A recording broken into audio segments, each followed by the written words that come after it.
Assalamualaikum warahmatullahi wabarakatuh. Apa kabarnya pada pagi hari ini anak-anak? Semoga kalian selalu oke, yes, Allahu Akbar. Yuk, kembali lagi bersama dengan Pak Guntur. Kita akan belajar mata pelajaran IPA. Pada materi kali ini yang akan kita bahas adalah sistem gerak manusia. Kalian tahu nggak apa aja sistem gerak yang ada pada manusia itu? Ternyata pada manusia itu ada beberapa loh sistem gerak manusia itu. Yang pertama ada rangka tulang, otot, dan juga persendian. Nah, pada materi kali ini kita akan membahas terkait rangka tulang. Perhatikan ya. Sebelum kita ke materi inti, sistem gerak manusia itu apa sih? Sistem gerak manusia itu adalah kemampuan yang dimiliki oleh manusia untuk bergerak, tentunya dikarenakan adanya organ-organ yang mendukung tubuh manusia itu untuk melakukannya. Nah, kerjasama antara organ-organ tersebut dikenal dengan sistem gerak. Nah, sistem gerak ini diliputi oleh yang tadi, tulang, rangka, otot, serta sendi-sendian. Nah, persendian yang ada pada tubuh kita. Nah, pada materi kali ini yang akan lebih dijelaskan secara detail yaitu terkait tulang rangka. Nah, perhatikan ya dengan seksama. Sistem gerak pada manusia yang pertama adalah tulang atau rangka. Tulang memiliki fungsi utama sebagai alat gerak pasif. Artinya, tulang hanya bisa bekerja atau bergerak apabila ada bantuan dari otot. Tulang atau rangka pada manusia tergolong ke dalam alat gerak pasif dikarenakan tulang hanya akan bisa bergerak apabila ada aktivitas yang terjadi pada otot. Tulang sendiri terbentuk oleh kandungan kalsium yang berbentuk garam yang merekat erat dengan bantuan kolagen. Di dalam masa perkembangannya, bentuk tulang dapat berubah atau mengalami kelainan apabila ada gangguan yang dibawa sejak lahir, seperti adanya infeksi penyakit, faktor nutrisi, dan gizi, ataupun posisi tubuh yang salah. Tulang yang satu dengan yang lain biasanya terhubung oleh sendi-sendi. Kemudian, fungsi dari rangka pada manusia. Kerangka pada tubuh kita, manusia, memiliki beberapa fungsi utama, yaitu yang pertama, penegak tubuh. Kedua adalah pembentuk tubuh. Ketiga, tempat melekatnya otot. Selanjutnya, keempat, tempat terjadinya proses pembentukan sel darah merah. Dan yang terakhir adalah alat gerak pasif. Nah, kerangka pada manusia ini ternyata dapat dibagi ke dalam 3 kelompok, yaitu ada bagian tengkorak, bagian badan, serta bagian anggota gerak. Nah, dari ketiga bagian itu akan kita bahas secara detail. Yang pertama adalah bagian tengkorak. Bagian tengkorak pada sistem gerak manusia tersusun atas tulang-tulang pipih yang menjadi tempat terjadinya proses pembentukan sel-sel darah merah dan putih. Bagian tengkorak pada manusia terdiri atas terlihat pada gambar ada tulang ubun-ubun, tulang dahi, tulang baji, tulang pelipis, tulang rahang bawah, tulang rahang atas, tulang pipi, tulang hidung, dan juga tulang air mata. Masing-masing tulang tersebut berjumlah 2 buah, kecuali pada tulang lidah, tulang tengkorak, dan juga tulang dahi.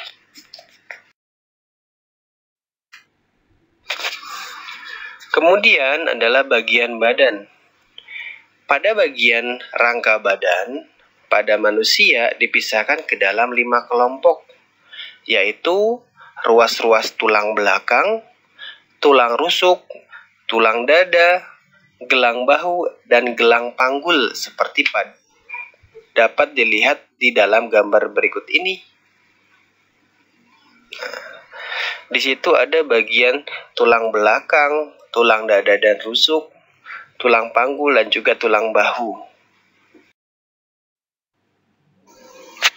Kemudian kita akan membahas terkait bagian anggota gerak. Bagian ini juga terbagi lagi ke dalam 2 bagian, yaitu anggota gerak atas dan anggota gerak bawah. Pada anggota gerak atas, anggota gerak ini terdapat pada tangan kanan dan tangan kiri. Terdiri dari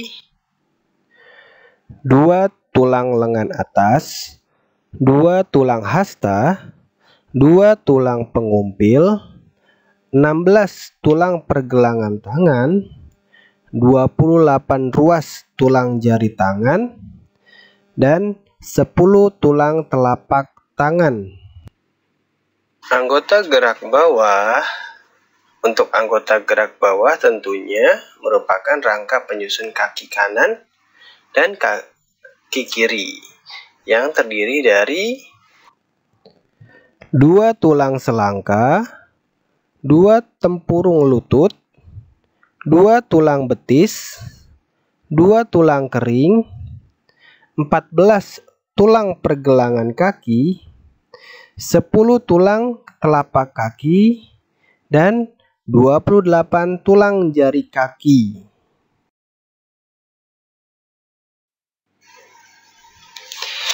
Pada tubuh kita terdapat beberapa jenis-jenis tulang. Berdasarkan kepada jenisnya, tulang yang terdapat di dalam tubuh manusia dibedakan menjadi 2 jenis, yaitu ada tulang rawan dan juga tulang keras. Apa sih perbedaan antara tulang rawan dengan tulang keras? Yang pertama adalah tulang rawan. Tulang rawan merupakan tulang yang disusun oleh sel-sel tulang rawan. Tulang ini bersifat lentur karena terdapat ruang pada antar sel tulang rawan. Tulang ini mengandung zat kapur dan zat perekat.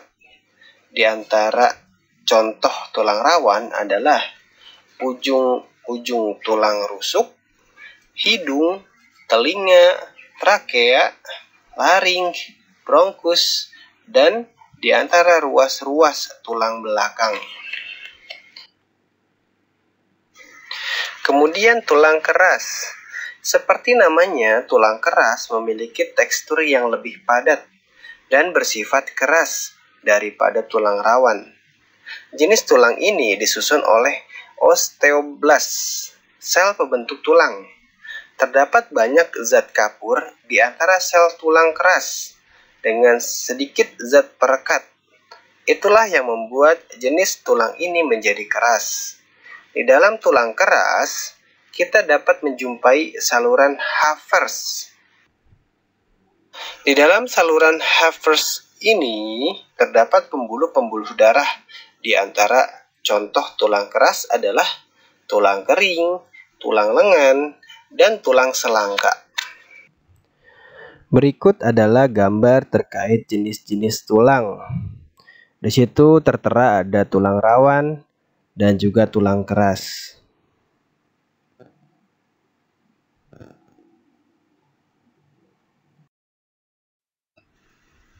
Selanjutnya kita akan membahas terkait bentuk tulang. Pada tubuh manusia, tulang atau bentuk tulang dibedakan menjadi 3 macam. Yang pertama adalah tulang pipa, kedua tulang pipih, dan ketiga adalah tulang pendek. Tulang pipa, bentuk tulang ini panjang dan bulat dengan rongga di tengahnya, seperti pipa. Contoh tulang pipa adalah tulang jari tangan, tulang paha, tulang lengan atas. Sedangkan tulang pipih, bentuk tulang ini gepeng atau pipih. Contohnya adalah tulang dada, tulang belikat, dan juga tulang rusuk. Kemudian yang terakhir adalah tulang pendek. Tulang yang berbentuk bulat dan pendek contohnya adalah ruas-ruas tulang belakang, tulang pergelangan kaki, dan tulang pergelangan tangan. Tulang pipih memiliki fungsi sebagai tempat terjadinya proses pembentukan sel darah merah dan putih. Pembahasan terakhir adalah kelainan yang terjadi pada tulang. Berikut ini adalah beberapa contoh kelainan yang ada pada tulang. Yang pertama adalah skoliosis. Kedua, kifosis. Ketiga, lordosis. Keempat, polio. Dan yang terakhir adalah rachitis. Apa sih yang dimaksud dengan kelainan-kelainan tersebut? Yang pertama adalah skoliosis. Skoliosis merupakan kelainan pada tulang punggung yang mengakibatkan posisinya menjadi membengkok ke samping kanan atau ke samping kiri. Hal ini bisa terjadi karena terlalu sering mengangkat beban pada salah satu bahu atau lengan. Atau juga bisa disebabkan oleh kebiasaan duduk dengan posisi yang miring, sehingga beban tubuh bertumpu pada salah satu lengan. Sedangkan kifosis merupakan kelainan tulang punggung terlalu membengkok ke arah belakang. Kelainan ini biasanya dikarenakan oleh kebiasaan duduk dengan posisi yang terlalu membungkuk atau sering memanggul beban yang berat dengan menggunakan punggung.